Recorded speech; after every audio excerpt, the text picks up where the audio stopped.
നമസ്കാരം. ഇന്നത്തെ ടിപ്സ് എന്ന് പറയുന്നത്, വരുന്ന തിങ്കളാഴ്ച വൈകുന്നേരം നമ്മുടെ വീട്ടിലുള്ള അല്ലെങ്കിൽ നമ്മുടെ ഓറയിലുള്ള എല്ലാ നെഗറ്റീവ് എനർജികളും മാറ്റാൻ പറ്റുന്ന അത്യുത്തമമായിട്ടുള്ള ഒരു ചെറിയൊരു ക്രിയയെക്കുറിച്ച് പറഞ്ഞു തരുവാൻ വേണ്ടിയാണ് വന്നിട്ടുള്ളത്.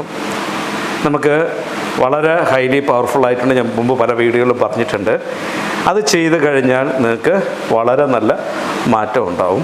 കാരണം നിസ്സാരം കുറച്ച് പൈസയുടെ സാധനങ്ങൾ ഉപയോഗിച്ചുകൊണ്ട് ഒരു മാസത്തേക്കുള്ള നമ്മളുള്ള ഒരു നെഗറ്റീവ് എനർജിയും നമ്മളെ ബാധിക്കാതെ പ്രൊട്ടക്റ്റ് ചെയ്യാൻ പറ്റുന്ന ഒരു അത്യുത്തമമായിട്ടുള്ള ഒരു കർമ്മത്തെക്കുറിച്ചാണ് ഞാൻ ഇന്ന് പറഞ്ഞു തരുന്നത്. നമുക്ക് ക്ഷേത്രത്തോട്ട് കിടക്കാം. ഞാൻ ഡോക്ടർ ഷാജി കെ നായർ, സൂര്യദേവമഠം കുബേരാശ്രമ മഠാധിപതിയും തേജസ് ഫെങ് ഷുയി ഡയറക്ടറുമാണ്. വാസ്തു സംബന്ധമായിട്ടോ ജ്യോതിഷ സംബന്ധമായിട്ടോ എന്തെങ്കിലും അറിയണമെന്നുണ്ടെങ്കിൽ നിങ്ങളുടെ വീട്ടിൽ താമസിക്കുന്ന എല്ലാവരുടെ പേര്, ഡേറ്റ് ഓഫ് ബർത്ത്, വീടിൻ്റെ ഡയറക്റ്റ് അഡ്രസ്സ് എനിക്ക് വാട്സപ്പ് ചെയ്യും. കേരളത്തിനകത്തും പുറത്തും വിദേശ രാജ്യങ്ങളൊക്കെ സഞ്ചരിക്കുന്നൊരു വ്യക്തിയാണ് ഞാൻ. നിങ്ങളുടെ വീട് വന്ന് നോക്കി പ്രശ്നപരിഹാരം ചെയ്തു തരാം. നമുക്ക് വിഷയത്തിലോട്ട് കിടക്കാം. നിങ്ങളുടെ നാളെയും മറ്റന്നാളും കഴിഞ്ഞ 2-3 ദിവസത്തെ പ്രോഗ്രാം ഇടാൻ കഴിഞ്ഞിട്ടില്ല, ക്ഷമിക്കുക. കാരണം ഞാൻ യാത്രയിലായിരുന്നു. കോഴിക്കോടും അതേപോലെ തന്നെ എറണാകുളമൊക്കെ ഒത്തിരി യാത്ര ചെയ്യേണ്ട ആവശ്യമുണ്ടായിരുന്നു. പിന്നെ ഇന്ന് കുബേര പൂജയൊക്കെ കഴിഞ്ഞ് ഇറങ്ങിയപ്പോൾ താമസിച്ചു പോയി. അതുകൊണ്ടാണ് ഇന്ന് ഇത്രയും ലേറ്റായത്. എന്നാലും പ്രോബ്ലം ഇല്ല. നിങ്ങൾക്ക് ഈ പറയുന്ന തിങ്കളാഴ്ച വൈകുന്നേരം നിങ്ങളുടെ വീട്ടിൽ ചെയ്യാൻ പറ്റുന്നത് വളരെ ശക്തമായിട്ട് ചെയ്തു കഴിഞ്ഞാൽ വളരെ നല്ല റിസൾട്ട് കിട്ടുന്നതിനെക്കുറിച്ചാണ് പറഞ്ഞു തരുന്നത്. നമുക്ക് വിഷയത്തിലോട്ട് കിടക്കാം. 2025 മെയ് മാസം 25-ാം തീയതി, കൊല്ലവർഷം 1200-ാം ആണ്ട് ഇടവം 11-ാം തീയതി ഞായറാഴ്ചയാണ് നാളത്തെ സൂര്യ ഉദയം രാവിലെ 6:05-നാണ് സൂര്യോദയം. വൈകുന്നേരം 6:32-ന് സൂര്യാസ്തമയമാണ്. രാഹുകാലം 4:56-നും 6:29-നും മധ്യയാണ്. അഭിജിത്ത് മുഹൂർത്തം 11:53-നും 12:16-നും മധ്യയാണ്. മുഹൂർത്തം 12:20-നും 12:43-നും മധ്യയാണ്.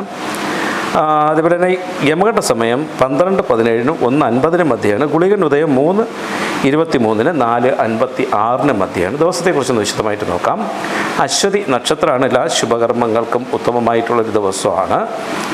പ്രത്യേകിച്ച് യാത്രയ്ക്കൊക്കെ ഏറ്റവും നല്ലൊരു ദിവസമാണ്. ഔഷധ സേവയും വിദ്യാരംഭത്തിനും ശില്പ കലാഭ്യാസത്തിനൊക്കെ നല്ലതാണ്. വിവാഹത്തുമായിട്ട് ബന്ധപ്പെട്ട കാര്യങ്ങൾക്കൊക്കെ കുഴപ്പമില്ല. വാസ്തുകർമ്മങ്ങൾക്കൊന്നും കുഴപ്പമില്ലാത്തൊരു ദിവസം കൂടിയാണ്. വളരെ നല്ലൊരു ദിവസമായിട്ട് കാണുന്നുണ്ട്.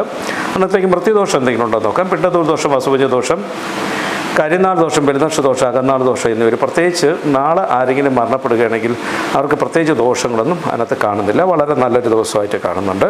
നമുക്ക് അടുത്ത ദിവസത്തെക്കുറിച്ചും കൂടെ നമുക്ക് നോക്കാം.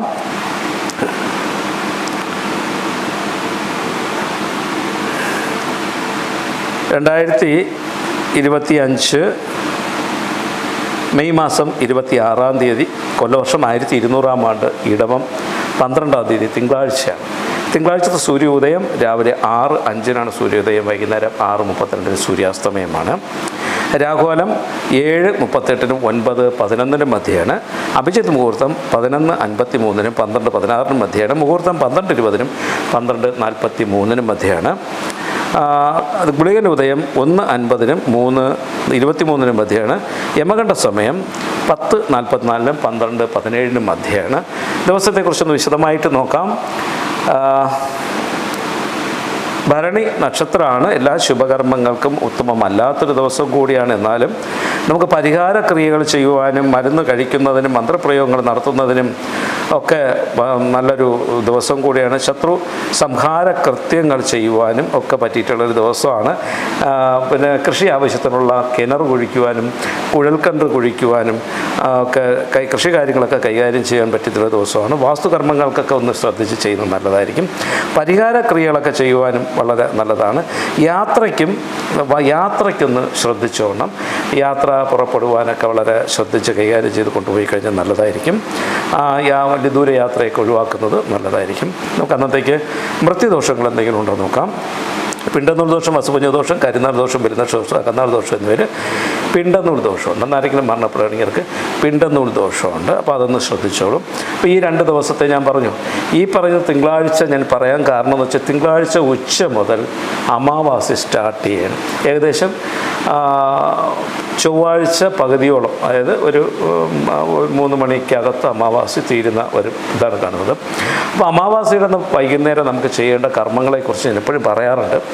നമുക്ക് നമ്മുടെ ശരീരത്തിലുള്ള നെഗറ്റീവ് എനർജി മാറ്റുവാൻ പറ്റിയിട്ടുള്ള ഒരു കർമ്മമാണ്.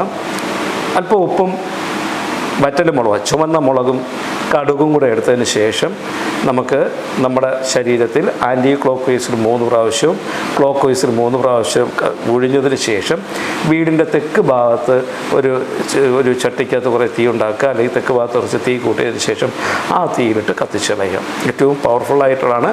നമ്മുടെ ഓറയിലുള്ള നെഗറ്റീവ് എനർജി ഡിസ്ചാർജ് ചെയ്യാൻ പറ്റുന്ന ഏറ്റവും നല്ലൊരു കാര്യമാണ് ഇത്. അമാവാസിയുടെ അന്ന് വൈകുന്നേരമാണ് നമ്മൾ ചെയ്യേണ്ടത്. ഒരു വീട്ടിലുള്ള എല്ലാ മെമ്പേഴ്സിൻ്റെയും തലയ്ക്ക് ഒഴിഞ്ഞ് ഇട്ട് കഴിഞ്ഞാലും അടുത്ത അമാവാസി വരെ നമുക്ക് വളരെ പവർഫുള്ളായിട്ടുള്ള കാര്യങ്ങൾ ചെയ്യാൻ പറ്റും. ഇവിടെ ചൊവ്വാഴ്ച ദിവസമാണ് നമുക്ക് കലണ്ടറിൽ അമാവാസി ഉള്ളത്. അപ്പം ചൊവ്വാഴ്ച ഏകദേശം ഒരു 3 മണി വരെയൊക്കെ അമാവാസിയുള്ളൂ. നമുക്കിവിടുത്തെ വിഷ്ണുമായ സ്വാമിയുടെ മുന്നിൽ അമാവാസിക്ക് നടത്തുന്ന പൂജകളും കർമ്മങ്ങളൊക്കെ ശനിയാഴ്ച നടത്തുന്നത്.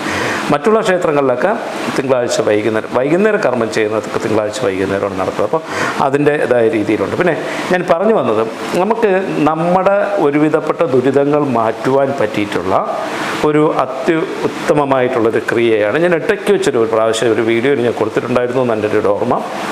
അതാണ് നമ്മളതിനെ പ്രധാനമായിട്ട് ചെയ്യും. ഈ അമാവാസിയിലെന്ന് നമ്മൾ ചെയ്യേണ്ട കാര്യം എന്ന് പറയുമ്പോൾ ഈ മുളകും ഉപ്പും കടുവും കൂടെ ഒഴിഞ്ഞിടാൻ ഞാൻ ഒത്തിരി വീഡിയോയിൽ ഞാൻ പറഞ്ഞിട്ടുണ്ട്. എല്ലാവരും ചെയ്യുന്നുണ്ട്. ചെയ്യുന്നവർക്കൊക്കെ നല്ല റിസൾട്ടും കിട്ടുന്നുണ്ട്. അത്രയും റിസൾട്ട് അവർ കമൻറ്റ് ചെയ്യാറുണ്ട്, അല്ലെങ്കിൽ വിളിച്ച് പറയാറുണ്ട്, ഒക്കെ ഉണ്ട്. പക്ഷേ ഞാൻ ഇടയ്ക്ക് വെച്ചൊരു ഇതിൽ പറഞ്ഞിരുന്നു, നമുക്ക് ഒരു തേങ്ങയും ഒരു 108 തെറ്റിപ്പൂവും അതിൻ്റെ കൂടെ തന്നെ നമുക്ക് ചെയ്യാൻ പറ്റുന്ന അത്യുത്തമം. കാരണം നമ്മളെ ബാധിച്ചിട്ടുള്ള എല്ലാ ദോഷങ്ങളും, കാരണം ആഭിചാര ക്രിയകൾ നമ്മളെ ബാധിച്ചിട്ടുണ്ടാവാം, ദൃഷ്ടിദോഷം ബാധിച്ചിട്ടുണ്ടാവാം. ദൃഷ്ടിദോഷം എന്ന് പറയുമ്പോൾ ആരും മന്ത്രമോ കാര്യങ്ങളൊന്നും ജപിക്കണ്ട. നമ്മളൊന്ന് അണിഞ്ഞൊരുങ്ങി ഒന്ന് നടന്നു പോയി കഴിഞ്ഞു, അവൾ പോകുന്ന കണ്ടില്ലേ, അല്ലെങ്കിൽ അവൻ പോകുന്ന കണ്ടില്ലേ, ജസ്റ്റ് മതി. ആ പറയുന്ന സമയത്തുണ്ടാകുന്ന ഒരു വ്യത്യാസം ഒരു നെഗറ്റീവ് എഫക്റ്റായിട്ട് നമുക്കത് ബാധിക്കും. വളരെ ഇതാണ്. ചില ആൾക്കാർ കണ്ടിട്ടില്ലേ, ബൈക്കിൽ ഒരാൾ വിട്ടുപോകും, ഭയങ്കര സ്പീഡിൽ പോകുമ്പോൾ എന്ത് പോക്കവൻ്റെ തൊട്ട് ഫ്രണ്ടിൽ ചെന്ന് നമ്മൾ ഉച്ചകുത്തി വീണ് കിടക്കുന്നത് കാണാൻ പറ്റും. അങ്ങനെ ഒത്തിരി അനുഭവങ്ങൾ നമുക്കുള്ളതാണ് പറഞ്ഞത്. അപ്പോൾ അതുകൊണ്ട് അതാണ് ഈ വിളിദോഷവും ദൃഷ്ടിദോഷവും. ഇതൊരു കർമ്മമോ പൂജയോ ഒന്നും ചെയ്യേണ്ട കാര്യമല്ല. ഇതങ്ങ് ഓട്ടോമാറ്റിക്കായിട്ട് വല്ലവരും പറയുന്നതായിട്ട് നമ്മളേക്ക് വരും. അപ്പോൾ അങ്ങനെ എന്തെങ്കിലും നമ്മളെ ബാധിച്ചിട്ടുണ്ടെങ്കിൽ അത് മാറ്റുവാൻ അമാവാസിയുടെ അന്ന് വൈകുന്നേരം ചെയ്യാൻ പറ്റുന്ന അത്യുത്തമമായിട്ടുള്ളൊരു കർമ്മമാണ് ഞാൻ ഇനി പറയാൻ പോകുന്നത്. ഒരു തേങ്ങ വേണം, 108 തെറ്റിപ്പൂ വേണം. ആ നാരെടുത്തിട്ടുള്ള തെറ്റിപ്പൂവാണ് വേണ്ടത്. ആ തെറ്റിപ്പൂ കാട്ടുതെറ്റിയുടെ പൂ കിട്ടിയാൽ അത്യുത്തമമാണ്. കാട്ടുതെറ്റിയുടെ പോലെ നോർമൽ എല്ലാവരും കിട്ടാറില്ല, എന്നാലും നിങ്ങൾക്ക് നോർമൽ തെറ്റിപ്പൂവായിരുന്നാലും മതി. നാരെടുക്കുക, 108 എണ്ണം വയ്ക്കുക. ഗുരുതി ഉണ്ടാക്കുക. ഗുരുതി ഉണ്ടാക്കണത് എങ്ങനെ ഞാൻ പറഞ്ഞു തന്നിട്ടുണ്ടല്ലോ. അല്പം മഞ്ഞൾപ്പൊടിയും ഈ ചുണ്ണാമ്പും കൂടെ മിക്സ് ചെയ്ത് നല്ലോണം ഒന്ന് മിക്സ് ചെയ്യുമ്പോൾ കൈക്കകത്തിട്ട് ഇങ്ങനെ ഉരയ്ക്കുന്ന സമയത്ത് റെഡ് കളർ പൊടിയായിട്ട് വരും. അതിനകത്ത് കുറച്ച് വെള്ളം കൂടെ ചേർത്ത് കഴിഞ്ഞാൽ കലക്കിയെടുക്കുമ്പോൾ അതൊരു ഗുരുതിയായി മാറും. ശരിക്കും പറഞ്ഞാൽ ഗുരുതി അതാണ്. അപ്പോൾ അങ്ങനെ ഒരു ചെറിയൊരു പാത്രത്തിൽ ഗുരുതി ഉണ്ടാക്കി വയ്ക്കുക. ഒരു ഇലയിൽ 108 തെറ്റിപ്പൂ വയ്ക്കുക. ഒരു തേങ്ങ എടുത്തതിന് ശേഷം അതിൻ്റെ ആ വലിയ കണ്ണ്, തേങ്ങയുടെ ആ 3 കണ്ണുണ്ടല്ലോ, അത് വലിയ കണ്ണ് നല്ല വലുതാക്കി തുറക്കുക. അതിനകത്തുള്ള തേങ്ങയ്ക്കകത്തിരിക്കുന്ന വെള്ളത്തെ പകുതി കളയുക, പകുതി അതിനകത്ത് വച്ചേക്കുക. എന്നതിന് ശേഷം ഈ ഗുരുതിയിൽ നിന്ന് കുറച്ചെടുത്ത് ആ തേങ്ങയ്ക്കകത്ത് ഒഴിക്കുക. മനസ്സിലാകുന്നത്? ഗുരുതിയിൽ നിന്ന് കുറച്ചെടുത്ത് തേങ്ങയ്ക്കകത്ത് ഒഴിക്കുക. എന്നതിന് ശേഷം നമ്മൾ തെക്കോട്ട് നോക്കിയിരുന്നു കൊണ്ട് അമാവാസിയുടെ രാത്രി ചെയ്യേണ്ട സന്ധ്യയ്ക്ക് ചെയ്യേണ്ട ഒരു കർമ്മമാണ്. തെക്കോട്ട് നോക്കിയിരുന്നാണ് നമ്മൾ ചെയ്യേണ്ടത്. നമ്മുടെ മുന്നിൽ ഒരു വിളക്കോ ഒരു പന്തമോ കത്തിച്ച് വയ്ക്കുക. ഈ പന്തം കത്തിക്കുക എന്ന് പറയുമ്പോൾ എല്ലായിടത്തും ബുദ്ധിമുട്ടായിരിക്കും. വേണ്ട, ഒരു വിളക്ക് കത്തിക്കുമ്പോൾ ആ വിളക്ക് കത്തിക്കേണ്ടത് 1 തിരിയോ 2 തിരിയിട്ടല്ല, കുറച്ച് തിരി കൂടുതലിടുക. കുറച്ച് തിരി കൂടുതലിടുമ്പോൾ ആളിക്കത്തും തീ. കാരണം ഒരു പന്തത്തിൻ്റെ ഒരു രീതി അവിടെ ഉണ്ടാവണം, അതിന് വേണ്ടിയാണ്. തീ ഒരു 4-5 തിരിയൊക്കെ ഒരുമിച്ചിട്ട് കത്തിച്ച് കഴിഞ്ഞാൽ നല്ല രീതിയിൽ തീ ആളിക്കത്തും. ഓക്കെ, അങ്ങനെ നമ്മുടെ വീടിൻ്റെ തെക്ക് ഭാഗത്തോ അല്ലെങ്കിൽ പുറത്തെ തെക്ക് ഭാഗത്തോ അല്ലെങ്കിൽ നമ്മുടെ ലിവിങ് റൂമിൻ്റെ തെക്ക് ഭാഗത്തൊക്കെ ഇത് ചെയ്യാം. പൂജാമുറിയിൽ ഇത് ചെയ്യേണ്ട കേട്ടോ. എന്നതിന് ശേഷം നമ്മൾ തെക്കോട്ട് തിരിഞ്ഞിരുന്നുകൊണ്ട് ഒരു തെറ്റിപ്പ് കൊടുക്കുക. ഈ ഗുരുതിയിൽ മുക്കുക. നമ്മുടെ തല മുതൽ പാദം വരെ 3 ഇരിക്കുമ്പോൾ ഒഴിയാൻ സൗകര്യമുണ്ട്. 3 പ്രാവശ്യം ഇങ്ങനെ ഒഴിയുക. ആ തെറ്റിപ്പൂ ആ തേങ്ങ ഇങ്ങനെ മുകളിലോട്ടാണ് വച്ചേക്കേണ്ടത്, ഈ തുറന്ന ഭാഗം. ആ തേങ്ങയുടെ ആ തുറന്ന ഭാഗത്തിലൂടെ തെറ്റിപ്പൂ ഉള്ളിലോട്ടിടുക. ആ തേങ്ങയുടെ ഒരു കണ്ണ് വലുതാക്കിയിട്ടുള്ള ആ കണ്ണിലൂടെ ഈ തെറ്റിപ്പ് ഉള്ളിലോട്ട് അങ്ങോട്ടേക്കുക. അങ്ങനെ 108 പ്രാവശ്യം നമ്മുടെ ശരീരത്തിൽ ഒഴിഞ്ഞെടുത്തതിന് ശേഷം ആ തെറ്റിപ്പ് കംപ്ലീറ്റ് ഈ തേങ്ങയ്ക്കകത്ത് സമർപ്പിക്കുക. തേങ്ങയ്ക്കകത്ത് സമർപ്പിക്കാൻ പറ്റും. ഇപ്പോൾ വലിപ്പമുള്ളൊരു തേങ്ങ എടുത്താൽ മതി, സമർപ്പിക്കാനൊക്കെ പറ്റും. എന്നിട്ട് നമ്മൾ ശബരിമലയിലൊക്കെ പോകുമ്പോൾ നെയ്യ് ഒഴിച്ചതിന് ശേഷം അടയ്ക്കുന്ന ഒരു കോർക്കുണ്ട്. എല്ലായിടവും കിട്ടും, നോർമലി എല്ലായിടവും കിട്ടും. ആ ഒരു കോർക്ക് എടുത്തതിന് ശേഷം ഇതിനങ്ങ് അടച്ച് വയ്ക്കുക. അടച്ച് നല്ലോണം ടൈറ്റ് വയ്ക്കുക. നമ്മുടെ തേങ്ങയ്ക്കകത്ത് കുറച്ച് തേങ്ങകളുണ്ട്, ബാക്കി കുരുതിയുണ്ട്. 108 തെറ്റിപ്പൂ നമ്മുടെ ശരീരത്തിലുള്ള എല്ലാ നെഗറ്റീവ് എനർജിയും ഒഴിഞ്ഞെടുത്തിട്ടുള്ള തെറ്റിപ്പൂവാണ് അതിനകത്ത് അടച്ചു വച്ചേക്കുന്നത്. ഇതിനെ എടുത്തതിന് ശേഷം നല്ല രീതിയിൽ അടിച്ചാൽ പൊട്ടുന്നൊരു ചുറ്റികയോ വേറെ എന്തെങ്കിലും എടുക്കുക. ആ തേങ്ങ അടിച്ച് പൊട്ടിക്കേണ്ടതാണ്. ഒരു ചുറ്റിക എന്തെങ്കിലും എടുത്ത ശേഷം നമ്മൾ വീടിൻ്റെ തെക്ക് ഭാഗത്ത് പറമ്പിലോ അല്ലെങ്കിൽ ബാൽക്കണി ഉണ്ടെങ്കിൽ ബാൽക്കണിയിലോ എവിടെയെങ്കിലും കൊണ്ട് വച്ചതിന് ശേഷം നമ്മൾ തെക്കോട്ട് വടക്ക് നിന്ന് തെക്കോട്ട് നോക്കിയാണ് നിൽക്കേണ്ടത്. ഫ്രണ്ടിൽ നമ്മുടെ മുന്നിൽ തേങ്ങ വെച്ചിട്ടുണ്ട്. തേങ്ങയുടെ മുഖം ഇരിക്കേണ്ടത് തെക്കോട്ട് തിരിച്ചാണ്. അതായത് ആ കോർക്ക് ഇരിക്കേണ്ടത് തെക്കോട്ട് തിരിച്ചാണ് നിൽക്കേണ്ടത്. എന്നതിന് ശേഷം നമ്മൾ ചുറ്റുകയാണെന്ന് വെച്ചോളൂ. ചുറ്റുകയാണെങ്കിൽ ആദ്യം ആ തേങ്ങയിൽ നിന്ന് അടിക്കാൻ വേണ്ടി ഒന്ന് ഒറ്റ ഓങ്ങ അടിക്കരുത്, തിരിച്ചെടുക്കുക. ഒന്നും കൂടെ ഓങ്ങുക, തിരിച്ചെടുക്കുക. മൂന്നാമത് ഒരൊറ്റ അടിയിൽ തേങ്ങ ചെതറിച്ച് കളയുക. ഒറ്റയടിയിൽ തേങ്ങ ചെതറിച്ച് കളയുക. എന്നതിന് ശേഷം ആ ചുറ്റിയെ അവിടെ ഇടുക. തിരിഞ്ഞ് നോക്കാതെ വീട്ടിൻ്റെ ഉള്ളിലോട്ട് കയറിപ്പോയതിന് ശേഷം കത്തിച്ച് വച്ചിരിക്കുന്ന വിളക്കിനെ അങ്ങ് അണച്ചേക്കാം. ബാലൻസുള്ള ഗുരുതി എടുത്ത് ആ വീടിൻ്റെ തെക്ക് ഭാഗത്തോടെ നിന്ന് ഉപേക്ഷിച്ചിരിക്കുക. മനസ്സിലാവുന്നുണ്ടോ?